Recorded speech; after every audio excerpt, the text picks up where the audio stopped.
Hello everyone and welcome back once again in the sessions of journal entries. हम class 11 की journal entries का topic cover कर रहे हैं। मैंने अपनी लास्ट वीडियो में जो थ्योरेटिकल पॉइंट ऑफ व्यू से जर्नल एंट्रीज के बारे में जो भी बताना था वो मैं कंप्लीट कर चुकी हूँ और मैंने आपको बताया था कि हम अब 2 वीडियोस ऐसी कवर करेंगे जिसमें हम एक्सक्लूसिवली न्यूमेरिकल क्वेश्चंस को सॉल्व करेंगे। वैसे तो मेरी पिछली वीडियोस भी जो थी उसमें मैंने प्रैक्टिकल क्वेश्चंस के जरिए ही आपको हर जर्नल एंट्री समझाने की कोशिश की है, लेकिन अब हम और कुछ जर्नल एंट्रीज प्रैक्टिस करेंगे। यानी कि जो मैंने लास्ट वीडियो में जैसे ओपनिंग एंट्री आपको समझाया था वो सिर्फ थ्योरेटिकल पॉइंट ऑफ व्यू से बताया था, तो देखते हैं कि हम ओपनिंग एंट्री और उससे मिलती जुलती जितनी भी हम पहले समझ चुके हैं थ्योरेटिकल पॉइंट ऑफ व्यू से, उस तरह की और जो जर्नल एंट्रीज हैं उन्हें किस तरीके से अटेम्प्ट किया जा सकता है। सो स्टार्ट करेंगे, बट बिफोर स्टार्टिंग मैं आपको बता देना चाहती हूँ कि मैं कौन सी बुक रेफर कर रही हूँ। मैं एपीसी पब्लिकेशंस की जो डीके गोयल एंड शेली गोयल के द्वारा दी हुई बुक है, मैं उस पर्टिकुलर बुक को रेफर कर रही हूँ ताकि अगर आपके पास बुक हो तो आप वहां से देख सकते हो कि कौन सा क्वेश्चन आपको करवाया जा रहा है। मेरे पास लेटेस्ट एडिशन है एंड इंग्लिश मीडियम में है, तो मैं आपको क्वेश्चन नंबर बताऊंगी, चैप्टर नंबर बताऊंगी ताकि हम इजीली यहां पर भी वो क्वेश्चन रीड आउट कर सकें। हम आज ये 14th क्वेश्चन करेंगे। ये 14th क्वेश्चन पेज नंबर 9.55 पर है। ये देखिए, books of original entry journal का ये 9th चैप्टर है और इसका मैं आपको ये 14th क्वेश्चन करवा रही हूं। देखिए, कोई भी क्वेश्चन अटेम्प्ट करने से पहले आपको वो क्वेश्चन रीड आउट करना है। तो following was the position of Harish and company on 1 अप्रैल 2017। आपको स्टार्टिंग में उनकी पोजीशन बता रखी है हरीश एंड कंपनी की, मतलब आपको कुछ ओपनिंग बैलेंसेस दिए हुए हैं। इन बैलेंसेस के आधार पर आपको अब पता चल जाना चाहिए कि आपने क्या पास करनी है। आपने ओपनिंग एंट्री पास करनी है। कैश इन हैंड है जो एक एसेट होता है, कैश एट बैंक भी एक एसेट होता है, फर्नीचर भी एक एसेट होता है, स्टॉक भी एक एसेट है, डेटर्स भी हमारे एसेट्स होते हैं। राम श्याम दोनों ही डेटर्स हैं, तो दोनों ही हमारी एसेट है। अब देखिए, कल मैंने आपको ओपनिंग एंट्री में क्या बताया था। मैंने लास्ट जो वीडियो थी मेरी, जो मैंने कल पोस्ट की थी, उसमें मैंने आपको बताया था कि हम एसेट्स को डेबिट करते हैं। तो ये हमारी जितनी भी एसेट्स हैं, और बताया था सेपरेटली करना है, तो हम इन्हें सेपरेटली डेबिट कर लेंगे। और ये देखिए, ये क्रेडिटर्स लिखा हुआ है, दिस इज आवर लायबिलिटी, तो हम अपनी लायबिलिटी को सेपरेटली क्रेडिट कर देंगे। अब देखो, आपको पढ़ने पर ही पता चल गया कि क्या नहीं दिया हुआ है। मैंने आपको बताया था कि जब सिर्फ एसेट एंड लायबिलिटी दी हुई हो तो कौन सी बैलेंसिंग फिगर निकलेगी, कैपिटल बैलेंसिंग फिगर निकलेगी।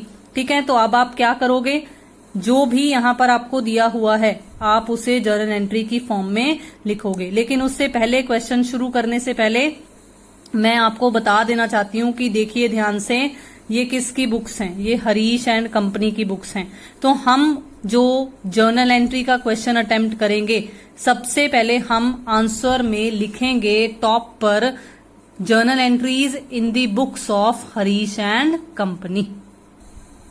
देखिए, इस तरह से आप लिखोगे journal entries in the books of Harish and company, और कुछ इस तरह से फॉर्मेट बनाकर ये जो हमारी फर्स्ट ओपनिंग एंट्री है वो इस तरह से पोस्ट कर दी जाएगी, इस तरह से यहां पर लिख दी जाएगी, पोस्टिंग ही कहेंगे, जर्नलाइज कर दी जाएगी।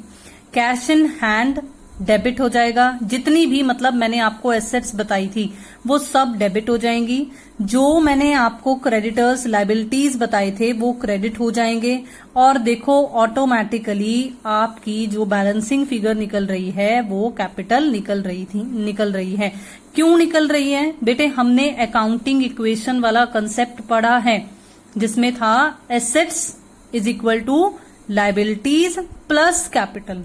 तो अगर एसेट्स हैं, लायबिलिटीज भी हैं, कैपिटल मिसिंग है तो अपने आप मैथमेटिकल इक्वेशन दिमाग में बनाकर देखो कि जब एसेट्स के टोटल में से हम ये लायबिलिटीज माइनस कर देंगे तो हमारे पास बैलेंसिंग फिगर की फॉर्म में कैपिटल निकल आएगी।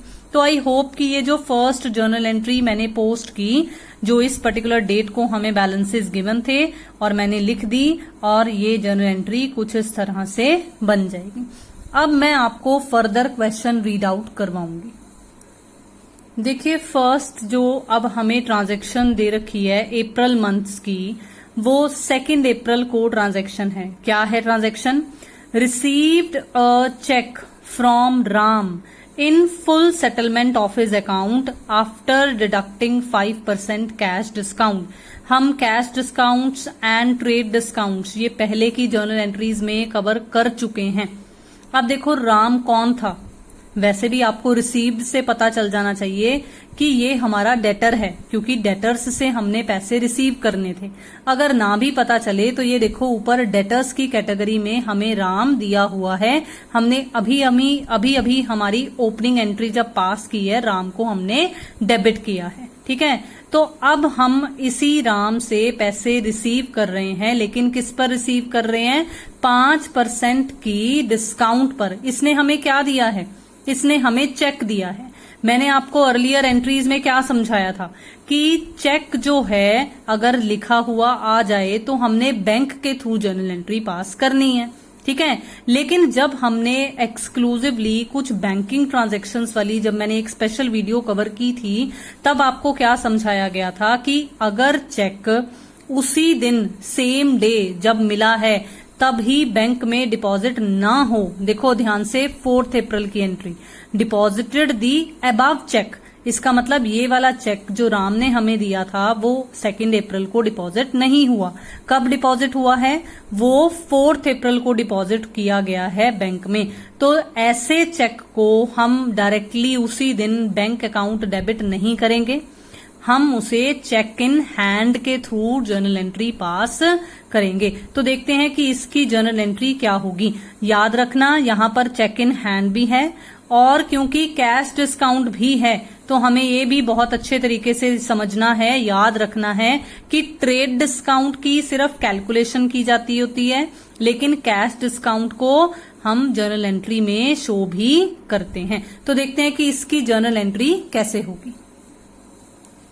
देखिए 2 अप्रैल और 4 अप्रैल की कुछ इस तरह से जर्नल एंट्री हो जाएगी। अब कैसे होगी बहुत ही ध्यान से समझिएगा।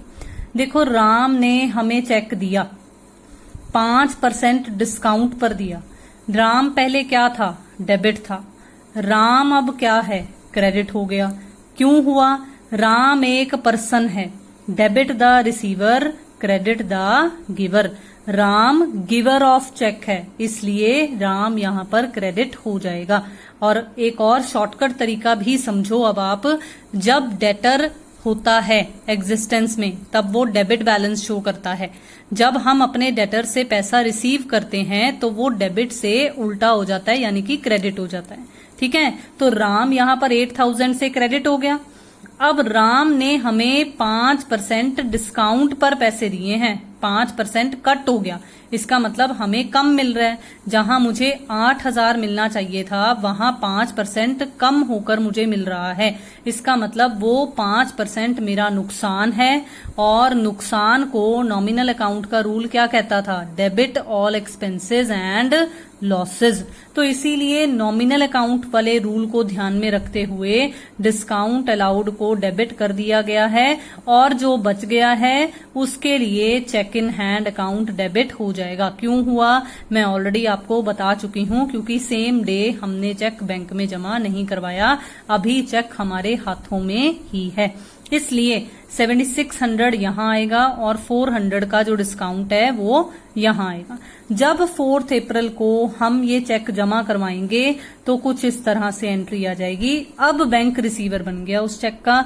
मैं आपको बहुत बार बता चुकी हूँ कि बैंक जो है वो पर्सनल अकाउंट का रूल लगाता है, और पर्सनल अकाउंट का रूल होता है debit the receiver, credit the giver. ये डेबिट द रिसीवर है क्योंकि इसे चेक रिसीव हो रहा है अब, तो ये डेबिट हो जाएगा। और ये चेक इन हैंड हमारी तरफ से अब चला गया, डेबिट हुआ था, डेबिट होकर हमारी एसेट बनी थी, लेकिन अब ये हमारे हाथों में से निकल गया है। जब एसेट आती है तो हम डेबिट करते हैं, जब एसेट बाहर जाती है क्रेडिट व्हाट गोज आउट, अब बाहर जा रही है तो हम इसे यहाँ पर क्रेडिट कर देंगे। वैसे भी खुला था ये खाता, क्रेडिट होकर यहाँ पर अपने आप ये खाता क्लोज हो गया, मतलब इसका नेट इफेक्ट कैंसल हो गया। तो आई होप कि ये पर्टिकुलर एंट्री भी आपको समझ में आ गई। अब हम फिर से फर्दर हमारा क्वेश्चन रीड आउट करते हैं।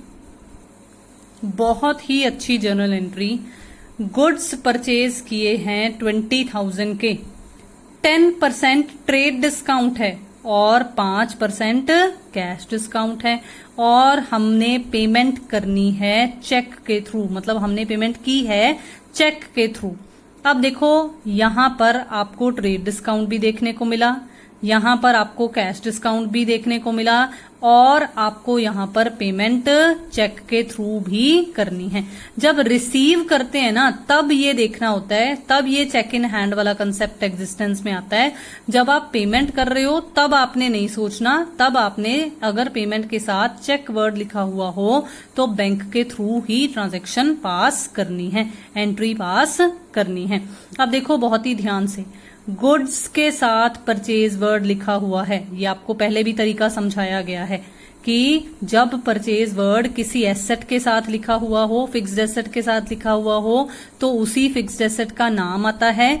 लेकिन जब परचेज वर्ड क्रय शब्द किसी माल के साथ लिखा हुआ हो, मतलब गुड्स वर्ड के साथ लिखा हुआ हो, तो उस वक्त हम क्या देखते हैं कि कौन सा अकाउंट एग्जिस्टेंस में आएगा, परचेज आएगा, सेल आएगा, परचेज रिटर्न आएगा या सेल रिटर्न आएगा। अब यहाँ पर परचेजेज है तो ऑब्वियसली है कि परचेजेज अकाउंट एग्जिस्टेंस में आएगा, और क्योंकि ट्रेड डिस्काउंट है तो कटौती तो कटेगी, लेकिन हमने इसे जर्नल एंट्री में शो नहीं करना है।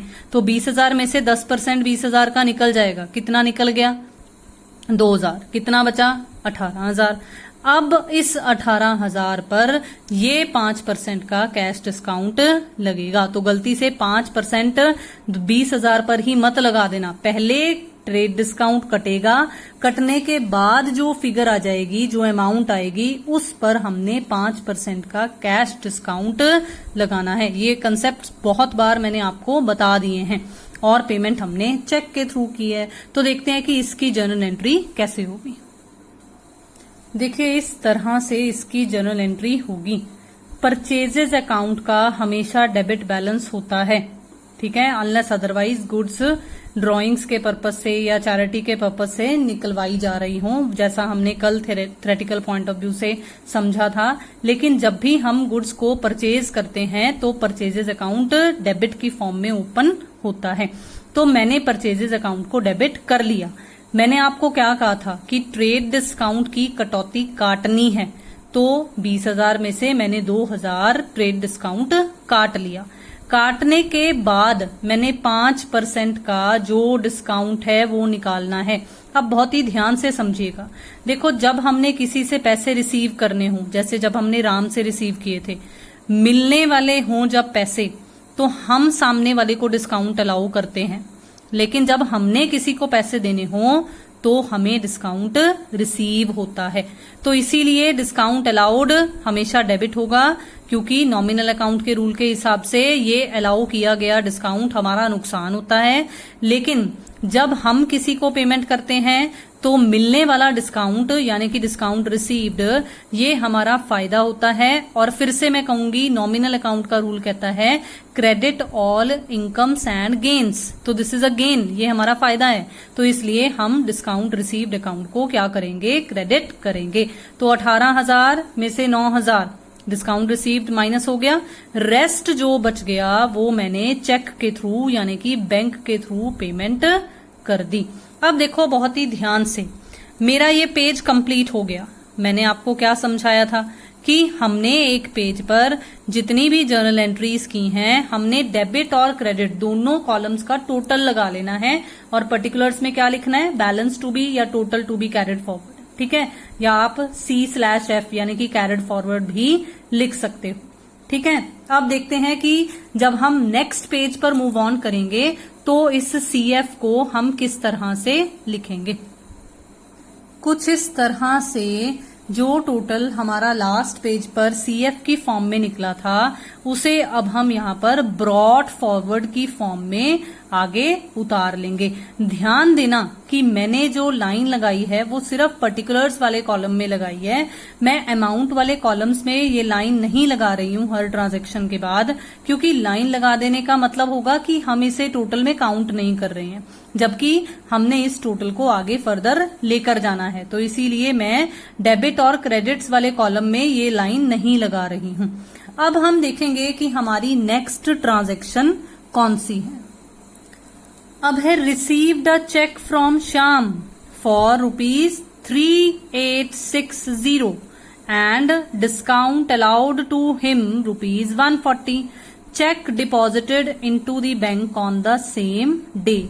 देखो बहुत ही ध्यान से, चेक रिसीव हुआ है शाम से, जैसे हमें राम से रिसीव हुआ था बिल्कुल उसी तरीके से शाम से रिसीव हुआ है। सारी अमाउंट नहीं रिसीव हुई है, लेकिन हमें जो दी हुई है उसमें हमें पूरी इंफॉर्मेशन दी हुई है कि कितना पैसा मिला है और कितना हमने उसे डिस्काउंट अलाउ किया था। ठीक है, चेक जो है इस बार सेम टाइम सेम डे पर ही डिपॉजिट करवा दिया गया है। तो इसका मतलब इस बार चेक इन हैंड नहीं, इस बार सीधा बैंक अकाउंट डेबिट हो जाएगा, क्योंकि इस बार सीधा चेक किसने रिसीव किया है? Who is the receiver of the check?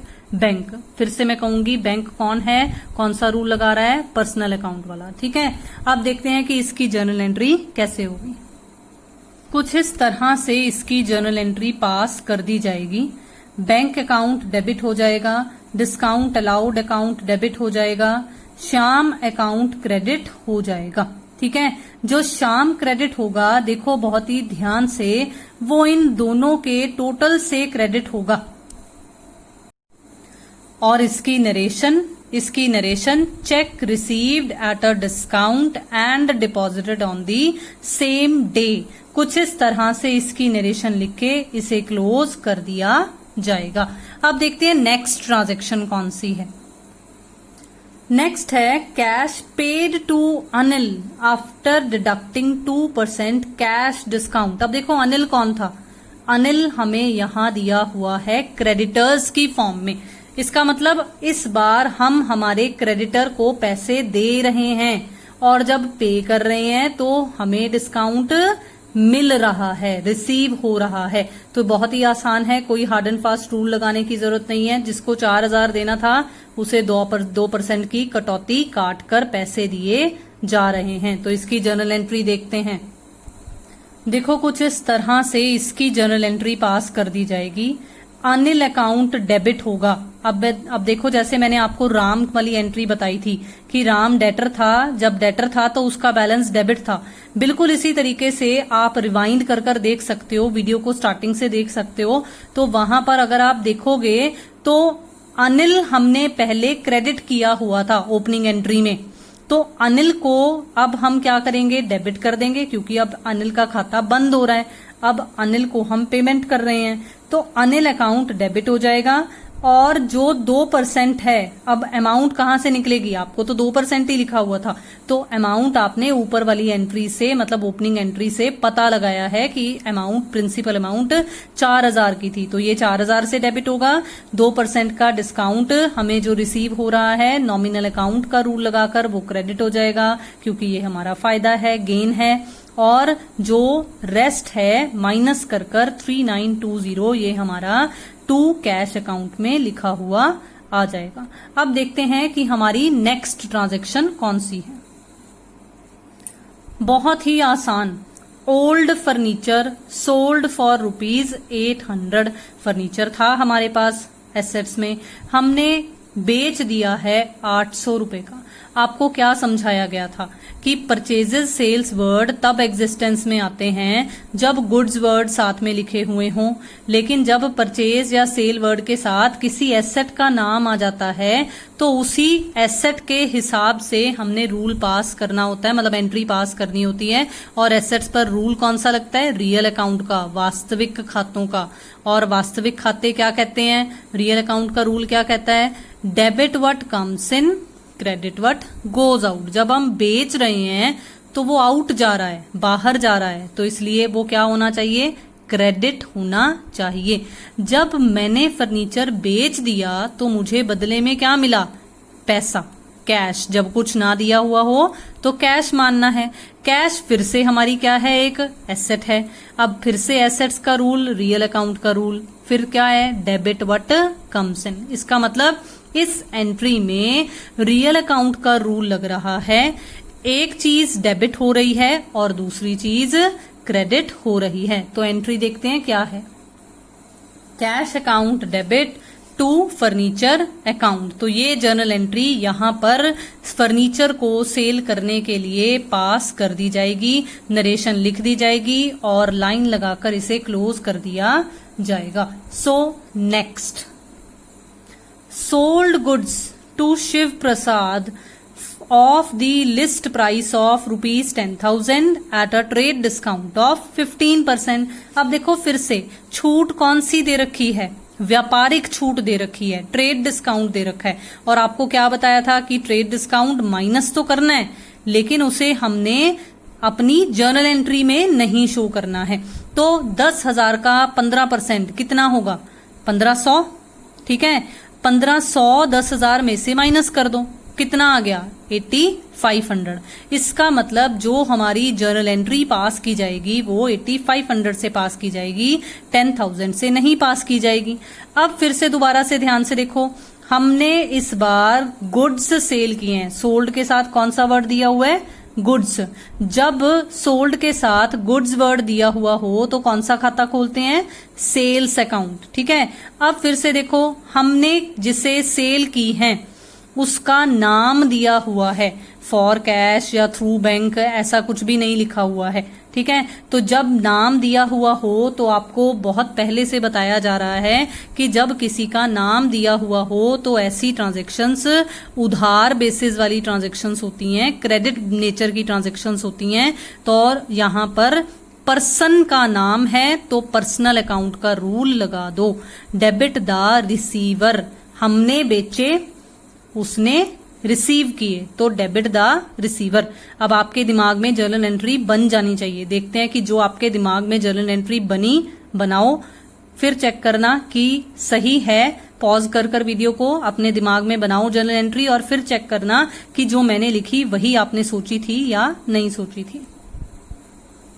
So this is your journal entry, Shiv Prasad account debit to sales account 8500 and 8500। ठीक है, अब नेक्स्ट, फिर से बहुत अच्छा concept, Shiv Prasad returned goods of the list price of ₹1000। Shiv Prasad को जो गुड्स हमने ऊपर 16 अप्रैल को सेल की थी उसने कुछ गुड्स हमें रिटर्न कर दी हैं। अब रिटर्न गुड्स का लिस्ट प्राइस कितना है, 1000। अब देखो, क्या हमने ऊपर वाली जर्नल एंट्री में अपनी जो जर्नल एंट्री पास की थी उसमें अमाउंट लिस्ट प्राइस वाली शो की थी, नहीं शो की थी, ट्रेड डिस्काउंट माइनस कर कर शो की थी। तो यहां पर भी जो हम ट्रांजैक्शन की एंट्री पास करेंगे वो लिस्ट प्राइस से नहीं करेंगे। गलत हो जाएगा आपका क्वेश्चन अगर आप लिस्ट प्राइस के थ्रू ही एंट्री पास कर दोगे।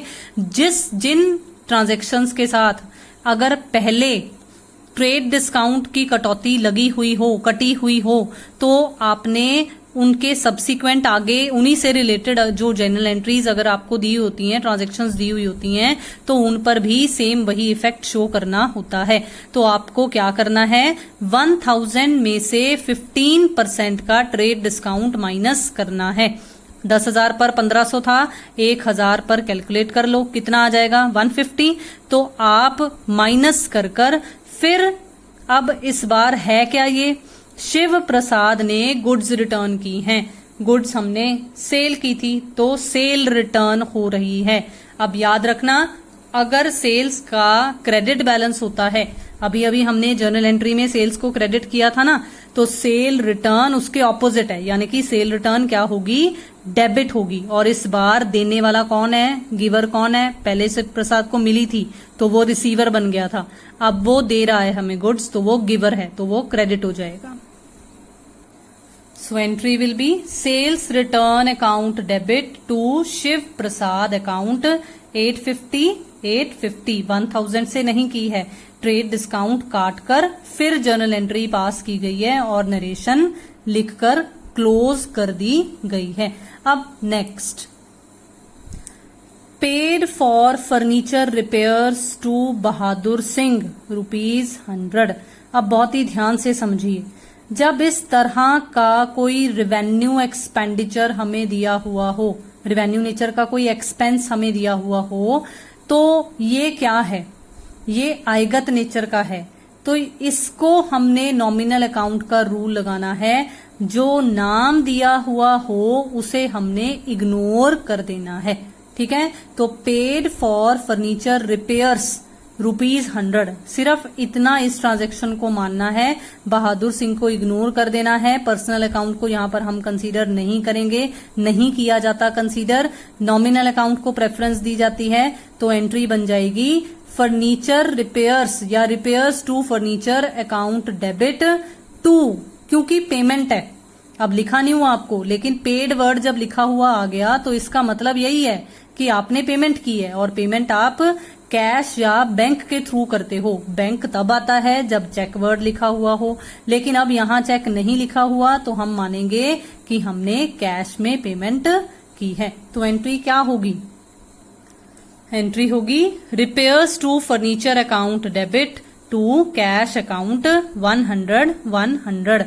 अब फिर से देखो, फिर से मेरा पेज कंप्लीट हो गया है, तो मैं कैरिड फॉरवर्ड कर दूंगी, यानी कि मैं डेबिट साइड, अब इस बार ये वाला टोटल भी साथ में ही आएगा, डेबिट साइड का टोटल और क्रेडिट साइड का टोटल कर दूंगी। एक और बात, वैसे तो मैंने बताई हुई है पहले भी आपको, पर याद रखना दोनों साइड्स का टोटल हमेशा बराबर ही आएगा। अगर बराबर नहीं आ रहा है तो इसका मतलब आपने कहीं ना कहीं कुछ मिस्टेक की है।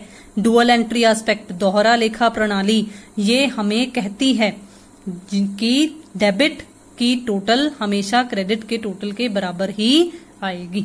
अब देखते हैं नेक्स्ट ट्रांजैक्शन। नेक्स्ट है received a cheque from Shiv Prasad after deducting 4% cash discount, cheque was deposited into bank. इसका मतलब अब हमने शिव प्रसाद से चेक रिसीव किया है, लेकिन अब आपको बहुत ही ध्यान से अपनी पहले वाली एंट्रीज में चेक करना पड़ेगा कि शिव प्रसाद से हमने कितने पैसे लेने थे, क्योंकि आपको यहाँ पर ऐसी कोई इस ट्रांजैक्शन में अमाउंट नहीं दे रखी जिस पर आप 4% का कैश डिस्काउंट लगा सको।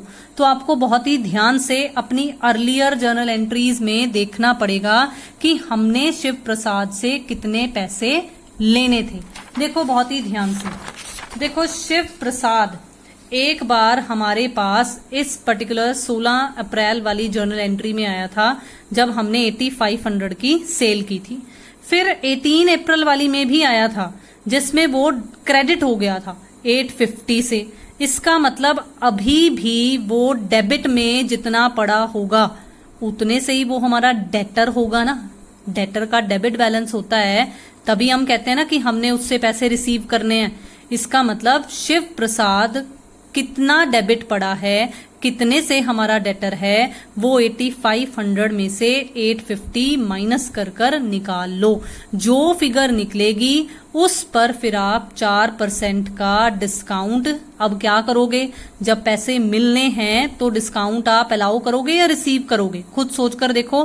फिर जर्नल एंट्री में देखना क्या जो आपने सोचा था वो सही सोचा था या नहीं सोचा था।